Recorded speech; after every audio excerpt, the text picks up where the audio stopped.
Brentford, odds on at home, -110, hosting reeling Crystal Palace, who, man, how they squeezed the draw out of that match with Brighton. That's an important point for them. They got outplayed. Palace is +320. The draw is +250. The Bees, 4-3 since the World Cup with a +5.1 expected goal differential. And of course, their game before the World Cup was that famous win against Man City, which you thought might have gifted Arsenal the title, but then Arsenal gifted Maybe it could right have. back to Manchester United or City. We'll see which one of those two teams in the two-team title race gets it. Palace has just been so bad since the World Cup. We keep saying it, so I won't go too deep into it. But right now, it's a -8.1 expected goal differential for them. They've got 5 scored and 12 allowed in their 8 matches since their 1-3-4 win, draw, loss. Still not enough for me. Brentford, they feel like a machine right now. Everything's trending up, so this could be a good sell high spot to sell high, buy low. But man, I just got no faith in our Eagles. You two, though, both have a play in the game, so we'll start with you, Anthony. Well, we could do this here. Palace have scored 6 goals since coming back from the World Cup break. Let's have a brief discussion about those goals. 5 goals in the league. They had a 2-0 win at Bournemouth, which was their only good performance they've had in a long time. So, credit to them for that. They had a 35-yard free kick against Man United in stoppage time, or very close to stoppage time. They had a goal when they were playing up a man and chasing the game down 2-0. They didn't create anything prior to that goal. And then they had a set-piece goal against Brighton, in which they finished the game with about 1 expected goal against a defense that, we have questions about. Which, so that's by the way, goals. hang on. I got to point out that Robert Sanchez just completely dropped the ball right in front of the Crystal Palace guy, and he just tapped it in. So always nice when that happens. Always nice when that happens. and they finished with 1 XG, which, most of it was the tapping. Yeah. So that's the Crystal Palace attack. They have done nothing at all since the World Cup break. And there's not going to be any real change, I don't think, in this matchup against, a defense that doesn't give you big scoring chances. They're just not going to get opened up. Wilf Zaha is looking like he's going to miss this match as well. We've talked about that and how, he's kind of the only guy that we really like in that attack to begin with, and he's not going to play.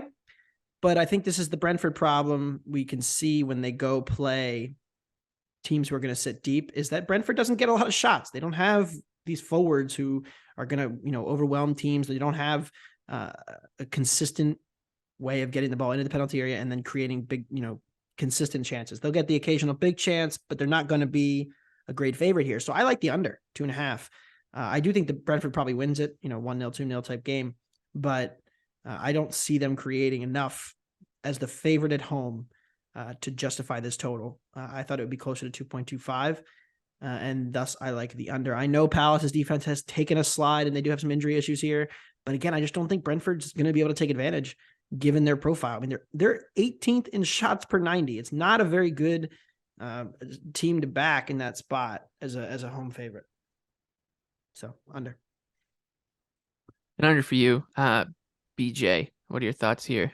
I do like the Bees in this spot. I understand it's, like you said, Michael, it's a classic, like, sell high, buy low type spot. But, 2 weeks ago, we were kicking ourselves in this podcast because Brentford was at home against Southampton. They were -115, and they just pasted them completely. It was obviously a bad spot for Southampton. But now Crystal Palace is coming in 2 weeks later with worse underlying numbers than Southampton, although they are 8 places above them in the table.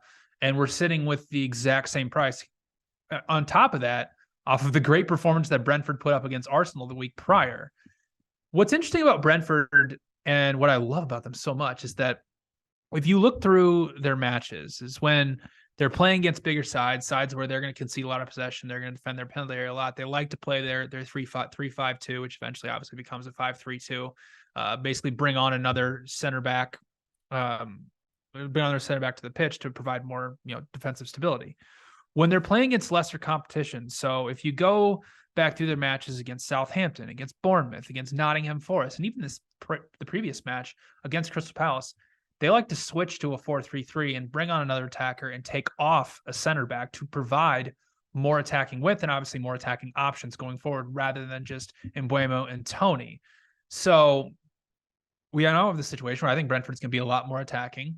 They've been tremendous against the bottom half of the table, plus 3.8 expected goal differential. And like you mentioned, Anthony, like Palace, yes, they created 1.3 expected goals against Brighton, but 0.8 of that was off of the drop by Sanchez and the tap in.